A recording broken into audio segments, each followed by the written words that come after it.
Kedua, amanah fil amwal, amanah dalam harta. Wa takunu bil iffah, yaitu dengan menjaga kehormatan, amma laisa lil insani bihaqqun minal mal, terhadap harta yang bukan hak dia. Menjaga kehormatan, jangan didekati. Seperti kambing jangan dekat dengan rumput tetangga, bahaya ya. Subhat dan sebagainya itu jangan didekati. Wa ta'diyati ma 'alaihi min haqqin lidawihi, dan juga menunaikan apa yang menjadi kewajibannya terhadap orang yang memiliki hak. Jadi kalau dititipi dan sebagainya, utang dan sebagainya, ini harus ditunaikan. Wa ta'diyati ma tahta yadihi minhu li ashabil haqqi fihi. Serupa. Kemudian yang ketiga, al-amanah fil a'rad, amanah dalam kehormatan. Ini juga berat, ini yang menjaga rahasia diantaranya ya. Kita melihat orang melakukan aib dan dia berusaha menutupi aibnya, bukan yang mujahirin ya, orang yang memamerkan dosa, bukan. Maka kita nggak boleh cerita-cerita kemana-mana. Ini namanya apa? Ghibah. Ghibah itu diantara cerita aib orang, nggak boleh. Bahkan aibnya mayit nggak boleh diceritakan. Ada orang mandiin mayit, kok mayitnya ini aneh, nggak boleh diceritakan. Makanya pemandi mayit itu harus orang amanah ya. Harus orang amanah, nggak boleh cerita sama sekali tentang mayitnya bagaimana. Saya dapati mayitnya gosong, nggak boleh cerita. Kalau kamu cerita berarti kamu nggak layak jadi orang yang memandikan mayit.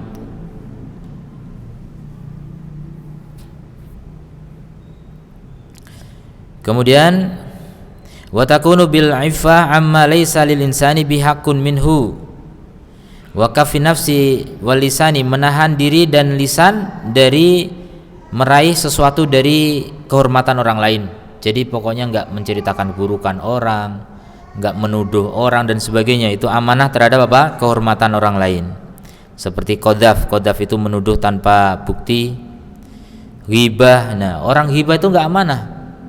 Makanya kalau antum masih mau ghibah berarti antum bukan orang al-amin ya. Antum bukan orang al-amin walaupun sholatnya di masjid al-amin ya. Tapi antum bukan al-amin. Makanya jangan ghibah. Ghibah ini tidak amanah. Sama kawan kok bicara di belakang, ini ghibah, ini tidak amanah. Kemudian yang keempat, amanah fil ajsami wal arwah, amanah terhadap badan dan ruh. Ya, tidak, tangan kita tidak sembarangan menyakiti orang lain, membunuh, melukai dan lain sebagainya. Kemudian yang kelima, amanah dalam ilmu dan pengetahuan. Nah, ini dalam masalah apa? Menisbahkan ilmu kepada ahlinya. Jadi kalau punya pendapat, ini pendapat dari siapa gitu, jangan diklaim punya orang diaku sebagai milik kita misalnya, dan seterusnya. Ini amanah ilmu penting. Termasuk amanah ilmu artinya apa? Yang hak jangan ditutup-tutupi, jangan disimpang-simpangkan. Ini banyak orang tidak amanah, apalagi udah jadi mufti atau jadi mufti raja gitu, dulu banyak. Jadi berfatwa sesuai pesanan raja, ini tidak amanah. Jadi tidak menyampaikan hak sebagaimana keadaannya. Jadi kebenaran bisa diputar balikkan, tidak amanah. Kemudian yang keenam, amanah dalam wilayah, walayah, kekuasaan. Nah, ini pemerintah, pemimpin apapun, antum pemimpin rumah tangga juga harus amanah. Adil di antara anak-anak, punya istri 4 juga adil di antara istri-istri, itu amanah. Pemimpin RT juga adil di antara warga RT semua, jadi itu amanah. Berat, makanya makin banyak rakyat makin berat tanggung jawab. Kemudian yang ketujuh, amanah fi syahadah, dalam persaksian. Jadi menjadi saksi itu harus jujur. Kalau melihat bilang melihat, kalau enggak ya enggak. Kemudian yang kedelapan, amanah dalam qada, persidangan. Nah, ini sangat dituntut ya. Terjadinya kerusakan amanah ini banyak sekali dalam masalah pengadilan, persidangan. Kemudian yang kesembilan, amanah fil kitabah, dalam tulisan. Biantakuna ala wafki ma yumlihi mumliha Jadi kalau menulis maka harus ditulis sebagaimana yang didiktekan juru tulis ini, nggak boleh merubah-rubah. Kalau menasah itu menyalin, harus persis seperti apa yang dia dapat dari kitab yang disalin, jangan dirubah-rubah. Ini amanah seperti itu. Nah, ini di zaman dulu ya, semua masih nyalin. Kalau sekarang fotokopi itu amanah. Masa antum kalah sama fotokopi? Fotokopi aja amanah. Alat-alat malah amanah ya. Fotokopi, foto kamera itu amanah. Kalau ada orang wajahnya begitu difoto ya begitu gitu, amanah. Cuma sekarang ada editor, jadi nggak amanah ya. Jelek jadi cantik, gimana itu? Nggak amanah ya. Itu udah mulai nggak amanah. Itu yang nggak amanah alatnya apa orangnya tuh? Orangnya tetap, alatnya dibikin sama orang.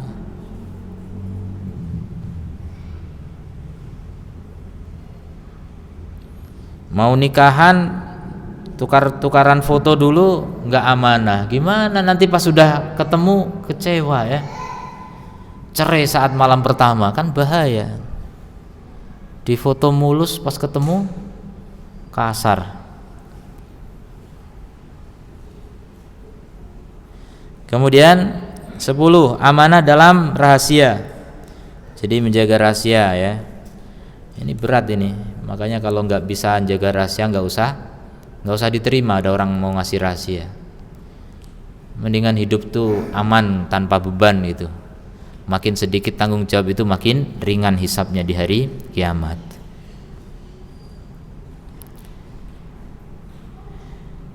Berikutnya tentang contoh-contoh amanah dalam kehidupan Nabi SAW.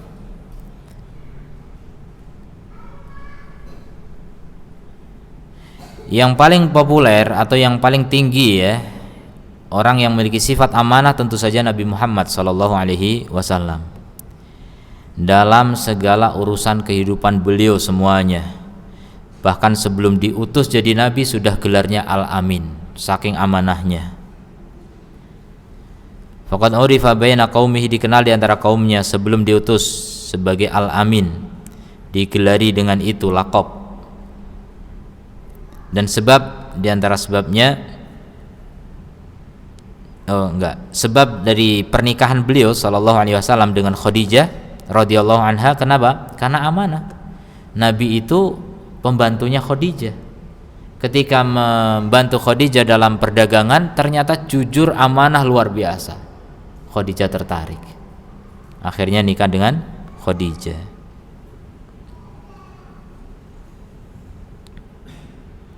Ibnul Athir mengatakan, falamma balaghaha, ketika berita tentang amanahnya Nabi SAW sampai kepada Khadijah,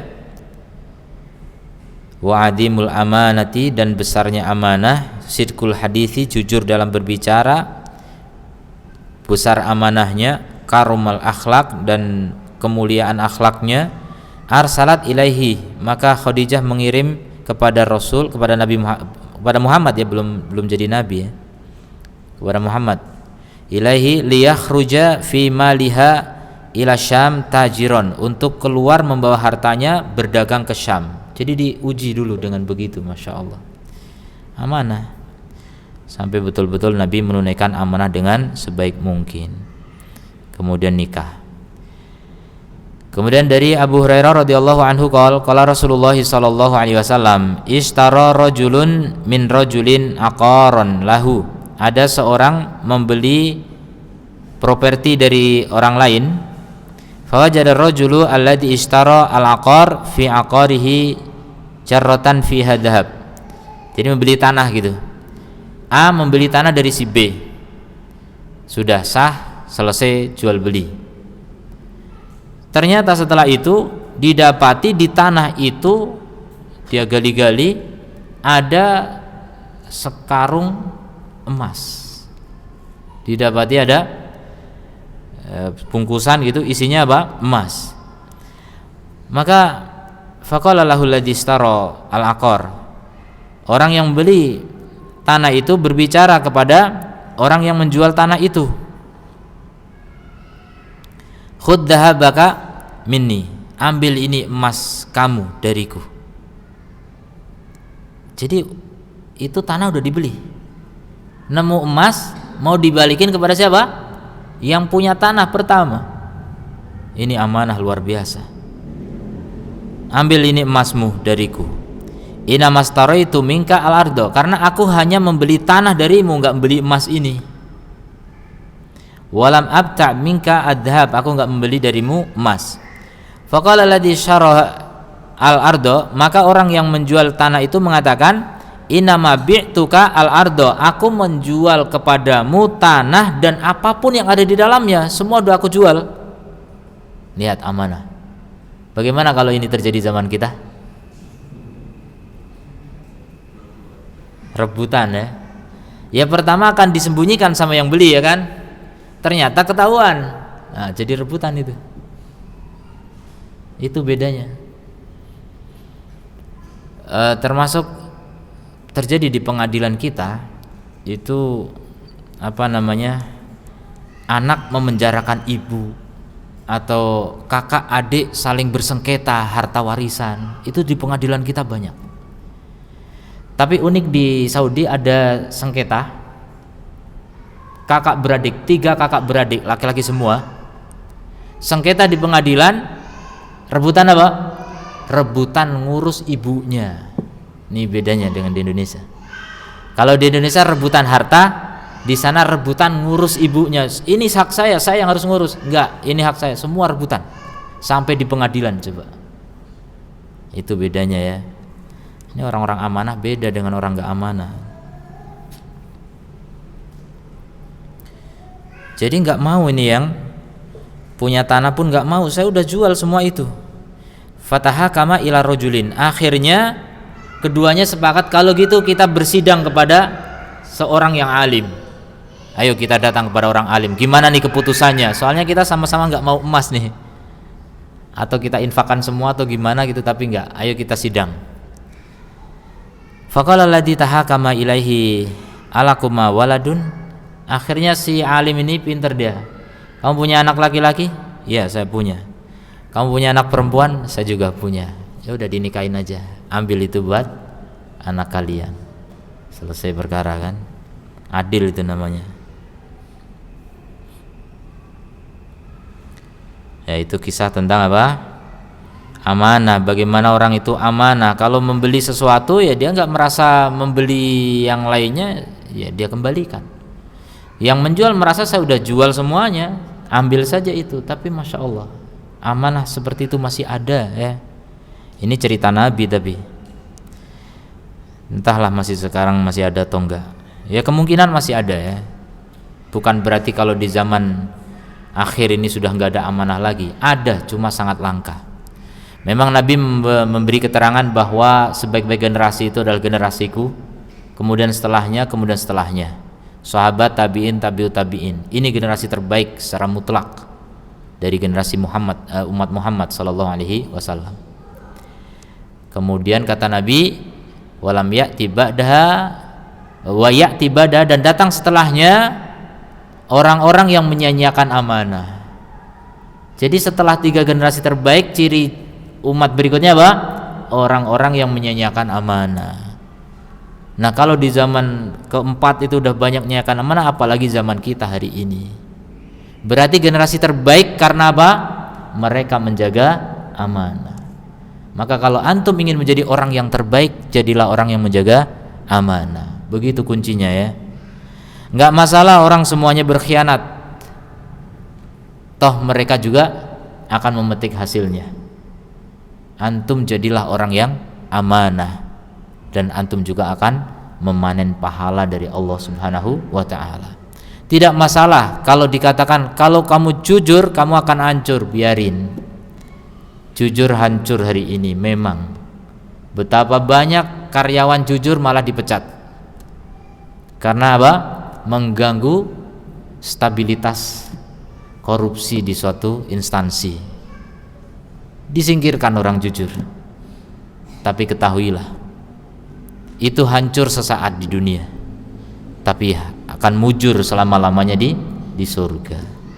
Jadi tidak masalah walaupun sudah katakan orang hampir putus asa mencari orang amanah, maka antum jangan putus asa untuk menjaga amanah pada diri antum sendiri pertama kali, dan sebarkan amanah itu kepada keluarga kita, kepada kawan-kawan kita. Mudah-mudahan masyarakat kita adalah masyarakat yang masih menjaga amanah. Jangan mencari penghargaan manusia, karena hidup ini sangat singkat kalau hanya sekedar mencari penghargaan manusia. Kita hidup diawasi oleh Allah Subhanahu wa ta'ala. Mungkin ada pertanyaan?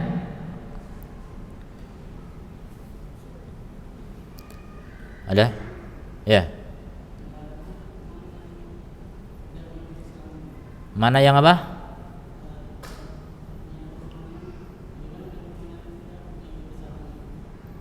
Kurang jelas. Menghadapi teman tidak mau mengakui kesalahannya. Bagaimana menghadapi teman yang tidak mau mengakui kesalahannya? Tinggalkan aja. Tergantung apa masalahnya. Ini beda-beda kasus, beda penanganannya ya. Nggak mau mengakui kesalahan apa dulu gitu. Kalau kesalahan masalah dia nilep uang dan sebagainya, tentu akan merugikan bisnis kita. Ya udah, singkirkan. Kita nggak tahan dengan orang nggak mau ngaku, gimana? Pembuktian itu harus dengan saksi ya. Jadi kalau dalam Islam antum menuduh orang ini nggak amanah, itu tuduhan namanya, dan tuduhan tanpa bukti nggak ada gunanya. Dalam Islam kata Nabi apa? Al-bayyinatu alal mudda'i. Bukti wajib didatangkan oleh orang yang menuduh, mendakwa, mengklaim. Kalau nggak punya bukti, nggak usah menuduh, percuma, sia-sia. Ya udah, kalau memang antum punya bukti silahkan buktikan. Kalau nggak ada bukti ya udah. Itu satu diantaranya kalau harus diusut ya. Kemudian kalau tidak, setidaknya kalau punya kawan yang memang tidak mau mengakui kesalahan dan sebagainya, ya dinasehati semaksimal kita mampu ya. Nasehati. Ingatkan tentang bahayanya memelihara dosa dan sebagainya. Tapi itu tadi harus dibuktikan dulu. Kita bisa ngomong orang kamu itu begini-begini, jangan begini.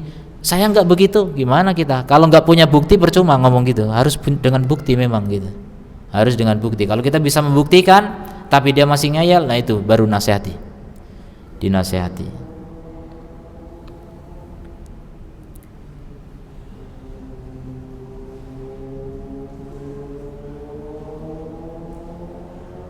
Ada terakhir ini syair Ali bin Abi Thalib radhiyallahu anhu bersyair, adil amanata wal khiyanata fajtanib.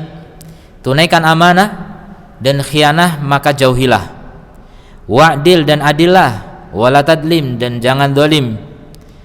Yatib laka maksab maka akan menjadi baik perolehanmu. Jadi kamu punya penghasilan itu baik kalau apa? Menunaikan amanah, meninggalkan khianah, adil dan tidak dolim. Itu kunci apa? Kebaikan dalam perolehan atau penghasilan, baik perolehan dunia apalagi pahala. Demikian, mudah-mudahan Allah memberikan kepada kita karunia rizki yang sangat mahal, yaitu amanah. Percuma punya duit banyak kalau nggak punya amanah. Subhanakallahumma wa bihamdika asyhadu an la ilaha illa anta astaghfiruka wa atubu ilaik. Assalamualaikum warahmatullahi wabarakatuh.